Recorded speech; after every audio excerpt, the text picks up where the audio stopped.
Assalamualaikum warahmatullahi wabarakatuh. Alhamdulillahi rabbil alamin. Wassalatu wassalamu ala asyrafil anbiya wal mursalin sayyidina wa habibina wa maulana Muhammadin wa ala alihi wa ashabihi ajma'in. Qalu subhanaka la ilma lana illa ma 'allamtana innaka antal alimul hakim. Rabbi shrah li sadri wa yassir li amri wahlul 'uqdatam min lisani yafqahu qawli, amma ba'd. Sama-sama kita hormati tokoh masyarakat Kiai Haji Ahmad Sazid Zain, para ustadzat semuanya yang dirahmati Allah Subhanahu wa taala, ibu-ibu semuanya, hadirin hadirat, adik-adik semua yang dirahmati Allah Subhanahu wa taala. Alhamdulillah, pagi ini Allah takdirkan kita untuk bisa bertemu, bermuwajahah, bersilaturrahim ya, dalam rangka salat subuh berjamaah, kemudian ngaji bareng. Ya. Semoga niat kita hadir ke tempat ini senantiasa Allah barengi dengan ridha dan hidayahnya. Amin ya rabbal alamin. Salawat dan salam semoga Allah limpah curahkan kepada Nabi Agung Muhammad sallallahu alaihi wasallam. Allahumma salli ala sayyidina Muhammad wa ala ali sayyidina Muhammad. Hadirin hadirat yang dirahmati Allah Subhanahu wa taala, sebelum pembahasan materi, kita bacakan suratul Fatihah untuk sahibil kitab Hujjatul Islam Abi Muhammad bin Muhammad Al-Ghazali. على هذه النية وعلى نية صالحة وإلى حضرة النبي صلى الله عليه وسلم.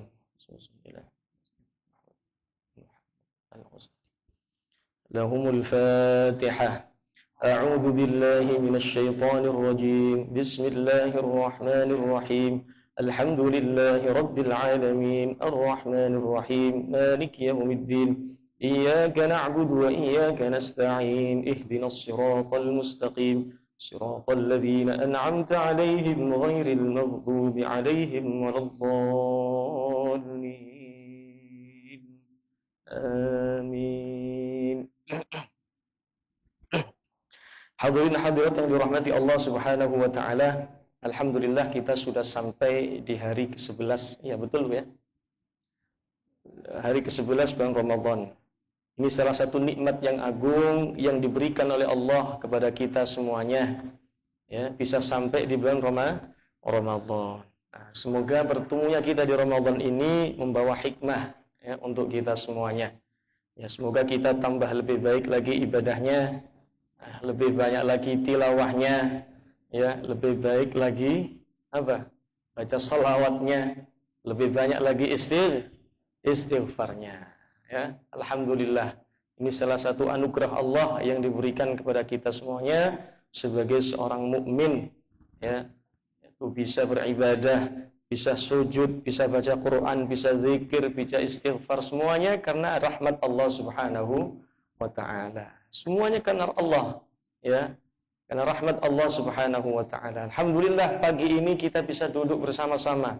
Kata Nabi, majelis ilmu itu adalah raudhah min riyadil jannah, taman dari pertamanan surga. Kata Nabi, kalau mau pengen ke taman surga, berangkat saja ke majelis ilmu, ya, karena ilmu itu adalah taman surga. Hadirin hadirat yang dirahmati Allah Subhanahu wa taala, di sini ingin sedikit menjelaskan, mengutip ya di dalam kitab Mukasyafatul Qulub Al-Imam Al-Ghazali menjelaskan bahwasanya yang pertama, al-mu'min huwallazi yakhafullaha ta'ala. Mukmin itu siapa? Ya. Kalau kita mengaku mukmin, mengaku beriman kepada Allah Subhanahu wa taala, maka ya, sudahkah kita takut kepada Allah Subhanahu wa taala? Kalau kita mengaku mukmin, mengaku iman kepada Allah Subhanahu wa taala, kemudian kita tidak takut kepada Allah Subhanahu wa taala, maka itu imannya belum sempurna. Jadi kalau kita iman, kemudian mengaku takut kepada Allah Subhanahu wa taala, maka ya harus takut kepada Allah Subhanahu wa taala. Bi jami'i jawarihi. Ya. Jadi takut kepada Allah Subhanahu wa taala, seluruh anggota badan kita takut kepada Allah Subhanahu wa taala. Kama qala al-faqih Abu Lath As-Samarqandi, sesuai dengan yang disampaikan al-faqih Abu Lath As-Samarqandi, alamatu khaufillahi tadhharu fi sab'ati asya'a. Ya. Tanda-tanda orang yang takut kepada Allah Subhanahu wa taala itu adalah ada 7 yang nampak di anggota badannya. Ya, ada 7 yang nampak di anggota badannya. Siapa saja itu? Awwaluha, yang pertama adalah lisanuhu fayamna'uhu minal kadhib. Lisannya tercegah dari perbuatan bohong. Lisannya ya takut untuk berbohong. Nah, ini tanda-tandanya orang yang mukmin. Ya. Kalau bohongnya baik nggak apa-apa, tapi kalau bohongnya tidak baik, ya, nah ini yang tidak diperbolehkan. Jadi ada bohong yang boleh, ada yang bohong tidak boleh. Bohong untuk kebaikan, nah, diperbolehkan. Tapi kalau bohong untuk keburukan, tidak diperbolehkan. Lisanuhu fayamna'uhu minal kadhib. Kemudian wal ghibah. Apa itu ghibah? Ghibah itu adalah ngomongin orang lain tanpa ada orangnya.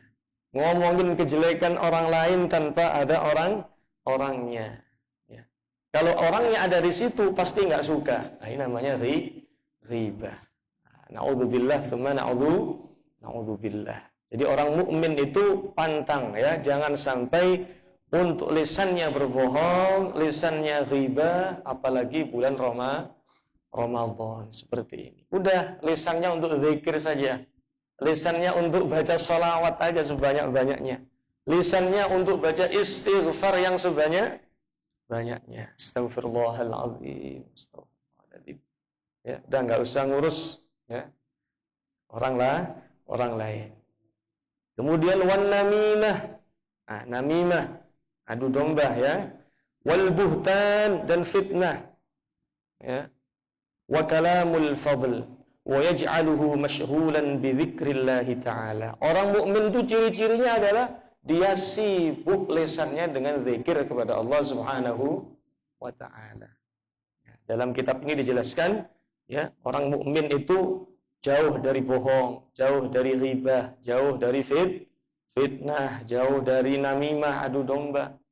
Nah, orang mukmin itu hanya menyibukkan lisannya, hatinya dengan apa? Bizikrillah ta'ala, dengan zikir kepada Allah Subhanahu wa ta'ala. Zikirnya macam-macam, boleh istighfar, boleh baca sholat ya. Jangan sampai tinggal sholawat Bu ya. Ya, sehari paling minimal sholawat itu 100 kali. Gimana sholawatnya? Macam-macam, sholawat itu banyak. Nah, di antara yang paling pendek itu sholawat Jibril yang sering kita dengar. Sallallahu ala Muhammad, sallallahu ala Muhammad. Nah, jangan sampai ditinggalin tuh sholawat. Ya. Yang sering baca sholawat, ya, insya Allah hidupnya beruntung. Hidupnya berkah. Karena sholawat itu perintah Allah Subhanahu wa ta'ala langsung. Tanpa ijazah boleh. Ya. Ustadz minta ijazahnya sholawat, nggak usah. Kalau dikasih alhamdulillah diterima. Nah, kalau nggak dikasih nggak apa-apa, amali sholawat. Karena yang mengijazahkan sholawat langsung itu Allah Subhanahu wa ta'ala. Innallaha wa malaikatahu yusalluna 'alan nabi. Ya ayyuhalladzina amanu sallu. Nah, ini perintah fil amr. Ya, sallu perintah. Sallu alaihi wa sallimu taslima. Nah, perintah Allah. Di sini menggunakan redaksi fi'il amr, perintah sallu. Bersolawatlah kalian ya, kepada Nabi sallallahu alaihi wasallam dengan sebaik-baik solawat penghormatan. Nah, ini perintah Allah langsung. Kemudian ciri orang beriman adalah watilawatil Quran wa mudzakaratil ilmi, membaca Al-Quran dan mudzakaratil ilmi. Ya, saling mendiskusikan ilmu. Ini ciri orang-orang beriman. Ya, jangan sampai lisannya apa? Lisannya sia-sia. Ya. Lisannya sibuk dengan membaca Al-Quran, apalagi bulan suci Ramadan. Bulan suci Ramadan itu bulan mulia, ya. Ya. Inti keterkaitan Ramadan dengan Al-Quran itu apa? Ya. Ramadan itu adalah syahrul Quran, bulannya Al-Quran, turunnya Al-Quran. Maka kita sebagai umat Rasulullah sallallahu alaihi wasallam, ya, jangan sampai menyia-nyiakan Ramadan untuk tidak membaca Al-Quran. Ya. Anak-anak kita yang belum ngaji, ya, perintah untuk ngaji, perintah untuk ngaji di TPQ ini. Alhamdulillah di TPQ Darus Sa'adah, ya Pak. Alhamdulillah, ya, ada TPQ. Ayo perintah anak-anak kita untuk ngaji Quran, supaya bisa baca Quran, Pak, Ibu sekalian, ya.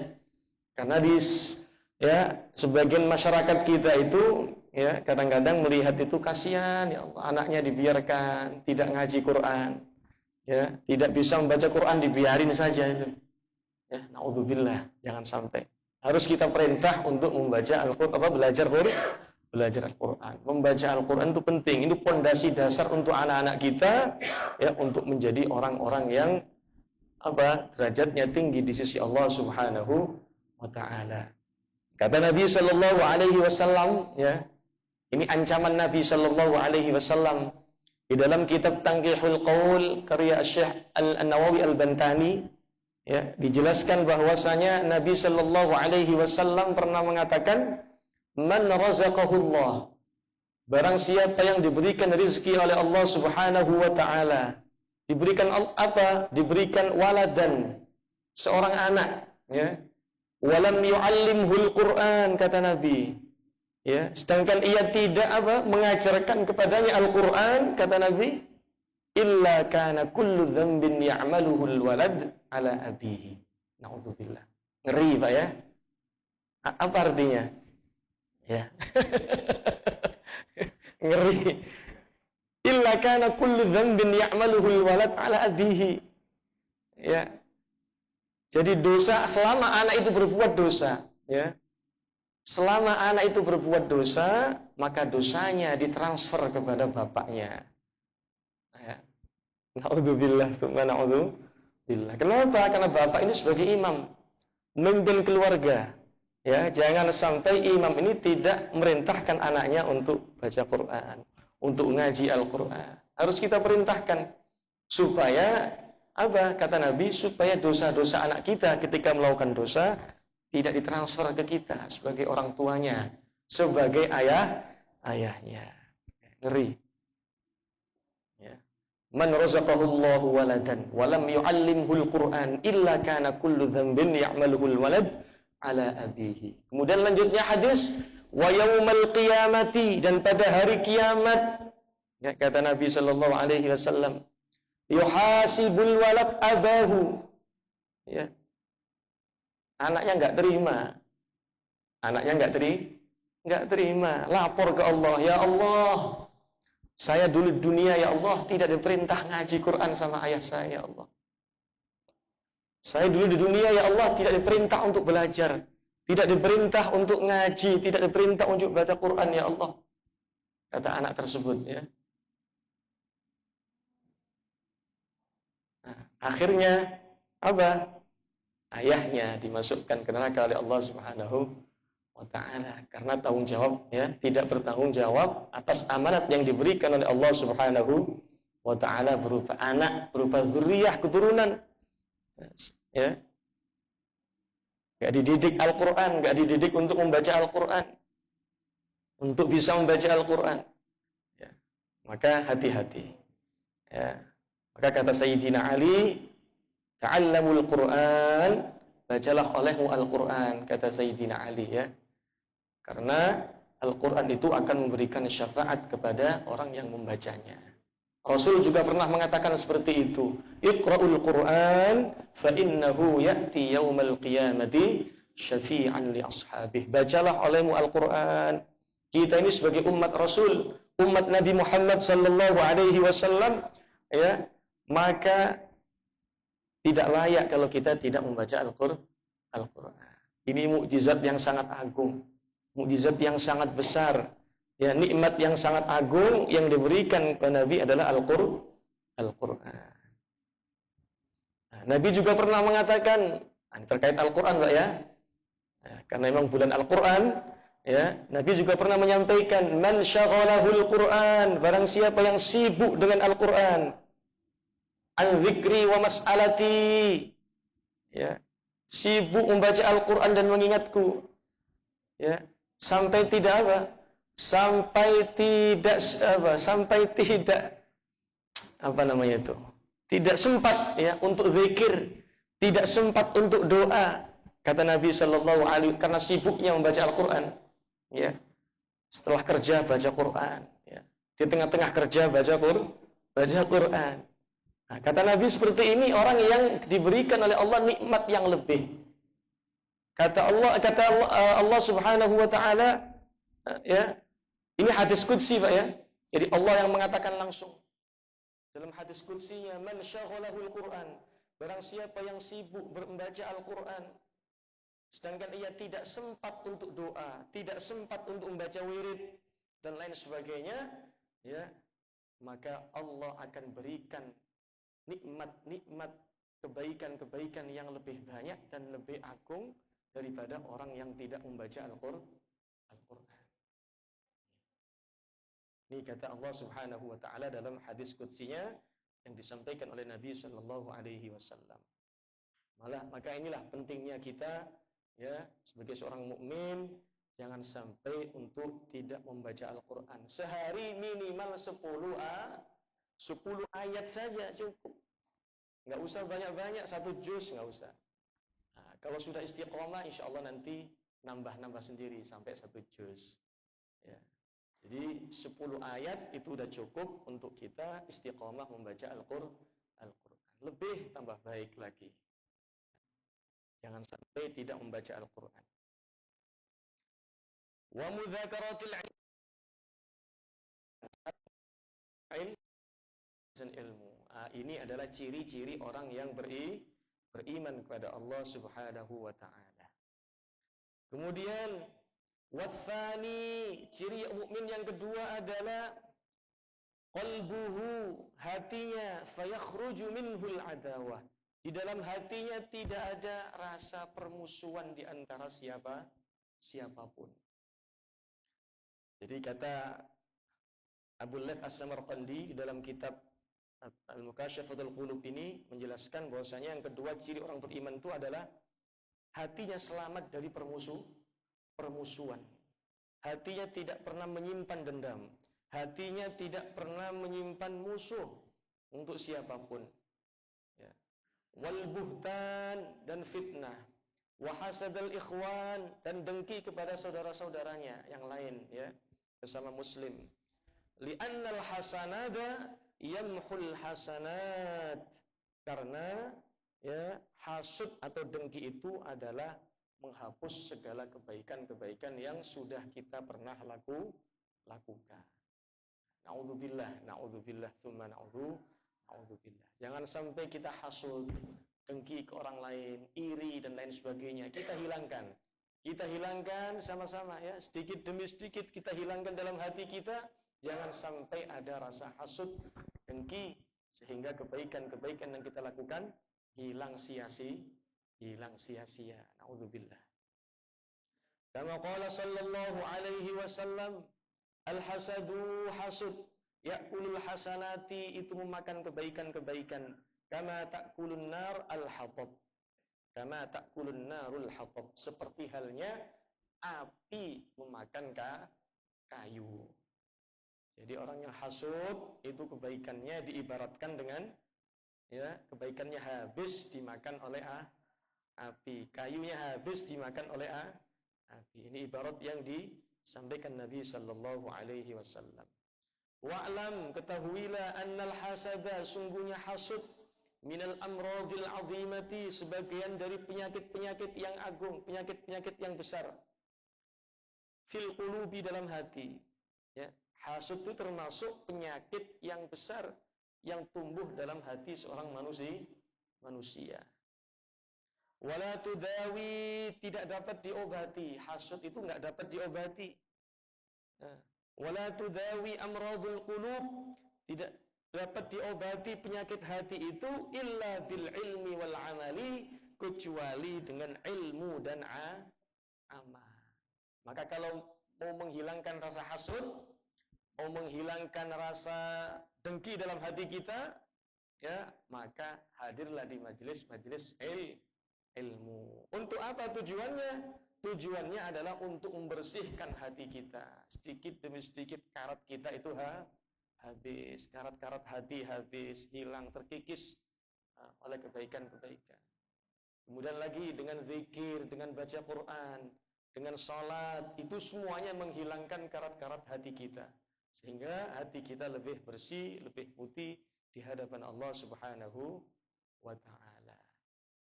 Kemudian yang terakhir, watthalith, dan yang ketiga, ciri orang beriman itu adalah nadharuhu, ya, nadharuhu, pandangannya. Terkait pandangan, ya. Apa? Kalau pandangan berarti apa? Dua matanya. Nadharuhu fala yanzura ila al-harami min al-akli wasyurbi wal kiswah wa ghairiha. Jadi pandangannya tidak pernah memandang kepada hal-hal yang haram. Makan haram, minum haram, pakaian yang haram. Ini hati-hati. Jangan sampai kita mencari rezeki, kemudian ya, yang haram dimakan, yang halal juga dimakan. Ini naudzubillah, ini bahaya. Ya.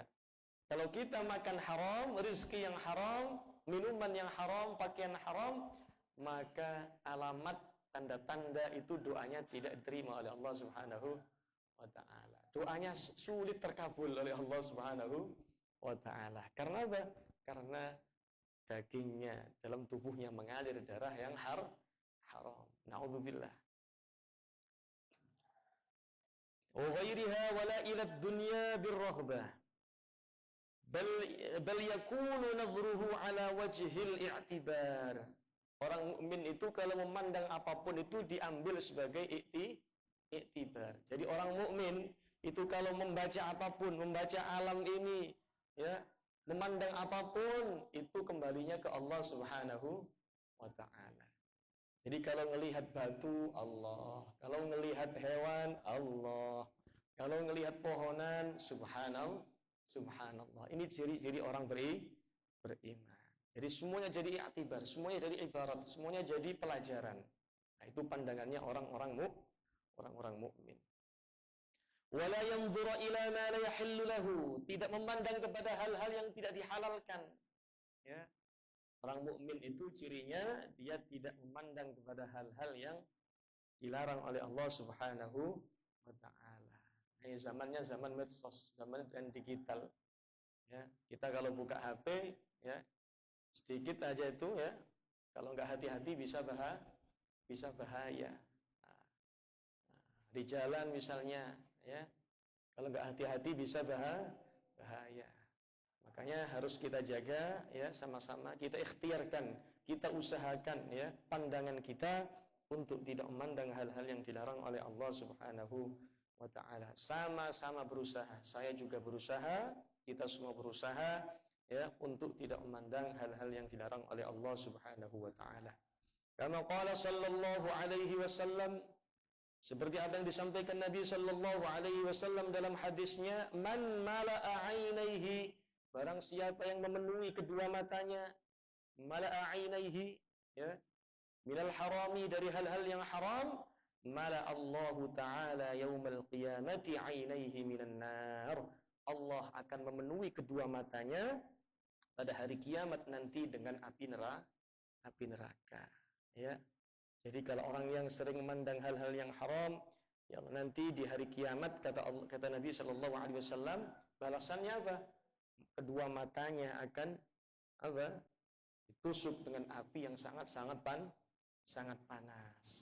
Na'udzubillah tsumma na'udzubillah. Maka jangan sampai ya sekali lagi kita semua ini terjerumus kepada hal-hal yang maksiat yang dilarang oleh Allah Subhanahu wa taala. Ayo sama-sama kita hindari ya, sedikit demi sedikit kita hindari, berproses. Enggak bisa langsung ya, tapi dengan proses menghindari hal-hal seperti itu sehingga kita selamat nanti di yaumil qiyamah di hadapan Allah Subhanahu wa taala. Amin amin ya rabbal alamin. Nah, sedikit saja ini yang dapat saya sampaikan. Semoga apa yang saya sampaikan tadi ya, ilmu yang disampaikan tadi bisa memberikan manfaat ya, khususnya kepada saya, khususnya diri saya pribadi sebagai seorang mukmin dan kepada para jamaah sekalian semuanya. Semoga kumpulnya kita di sini dicatat oleh Allah Subhanahu wa taala sebagai orang-orang yang min ahlil ilmi, orang-orang yang ahli ilmu. Karena kita belajar di sini mencari ilmu, thalabul ilmi, untuk tahu agama ya. Jadi insyaallah harapan kita semuanya semoga kita dipertemukan oleh Allah Subhanahu wa taala di surganya nanti. Amin amin ya rabbal alamin. Jika ada salah khilaf, saya mohon maaf yang sebesar-besarnya. Wal afu minkum. Assalamualaikum warahmatullahi wabarakatuh.